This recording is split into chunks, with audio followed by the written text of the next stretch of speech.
Ar-Rahman Ar-Rahim Al-Malik. Assalamualaikum warahmatullahi wabarakatuh. Segala puji bagi Allah, ya hanya kepadanya kami memohon pertolongan dan mohon ampunan. Kami berlindung kepada Allah dari kejahatan dan keburukan amalan kami. Kami akan menayangkan video selanjutnya setelah kisah Nabi Ismail alaihissalam, yaitu kisah Nabi Ishak alaihissalam yang merupakan anaknya Nabi Ibrahim alaihissalam dari istrinya yang bernama Sarah. Jika ingin melihat kisah Nabi sebelumnya, Anda bisa cek video di channel kami. Setelah Allah SWT mengaruniakan Ismail kepada Nabi Ibrahim dan Hajar, lalu Nabi Ibrahim berdoa kepada Allah SWT agar dikaruniakan anak dari istrinya yang bernama Sarah, yaitu istri pertama beliau yang selalu setia bersamanya dalam menegakkan kalimatullah. Maka Allah SWT mengabulkan doanya dan mengutus beberapa malaikat dalam bentuk manusia untuk menyampaikan kabar gembira kepadanya akan lahirnya seorang anak dari Sarah. Mereka juga memberitahukan tujuan mereka yang lain, yaitu pergi mendatangi kaum Nabi Lut untuk menimpa azab kepada mereka. Cerita tentang malaikat utusan Allah ini sudah kita bahas di channel kami dalam video kisah Nabi Ibrahim bagian ke-7 yang berjudul Nabi Ibrahim menjamu para malaikat. Al-Quran Al-Karim tidak menyebutkan secara panjang lebar kisah Nabi Ishak alaihissalam. Demikian pula tentang kaum yang kepada mereka diutus Nabi Ishak.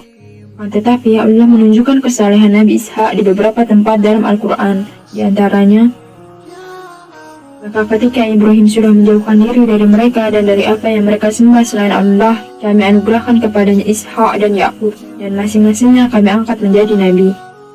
Dan kami anugerahkan kepada mereka sebagian dari rahmat kami, dan kami jadikan mereka buah tutur yang baik lagi tinggi. Sesungguhnya kami memberi kabar gembira kepadamu dengan kelahiran seorang anak laki-laki yang akan menjadi orang yang alim. Dan mereka memberi kabar gembira kepadanya dengan kelahiran seorang anak yang alim, yaitu Ishak. Allah memuji Nabi Ishak alaihissalam dengan ilmunya. Al-Qurtubi berkata, dan makna alimun sangat berilmu, yaitu setelah balik ia akan menjadi seorang yang sangat berilmu tentang Allah dan tentang agamanya. Dan kami telah memberikan kepadanya Ibrahim, yaitu Ishak dan Yakub, sebagai suatu anugerah daripada kami, dan masing-masingnya kami jadikan orang-orang yang saleh. Kami limpahkan keberkatan atasnya dan atas Ishak, dan di antara anak cucunya ada yang berbuat baik dan ada pula yang zalim terhadap dirinya sendiri dengan nyata. Dan ingatlah hamba-hamba kami, Ibrahim, Ishak, dan Yakub yang mempunyai perbuatan-perbuatan yang besar dan ilmu-ilmu yang tinggi. Sesungguhnya kami telah menyucikan mereka dan menganugerahkan kepada mereka akhlak yang tinggi, yaitu selalu mengingatkan manusia kepada negeri akhirat. Dan sesungguhnya mereka pada sisi kami benar-benar termasuk orang-orang pilihan yang paling baik.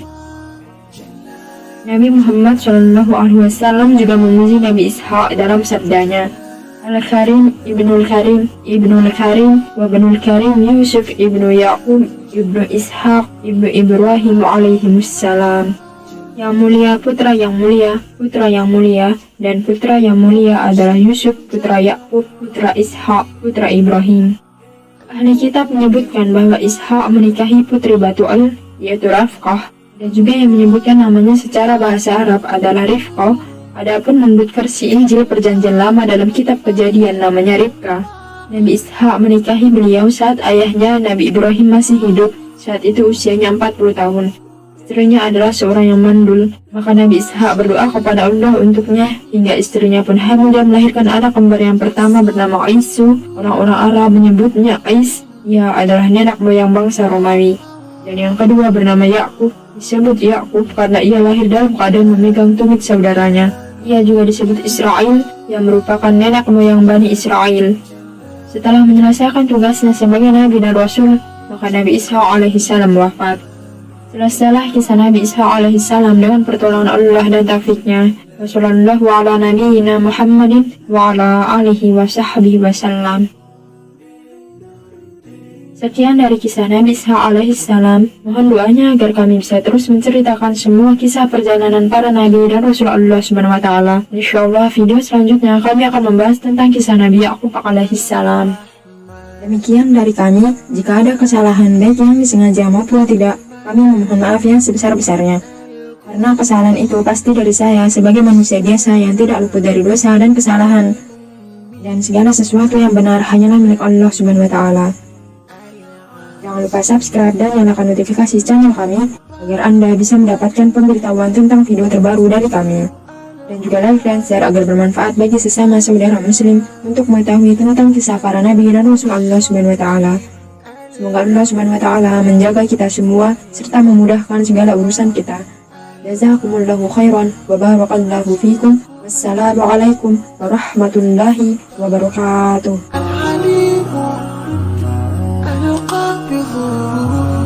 الباسط الخافض الرافع المعز المذل السميع البصير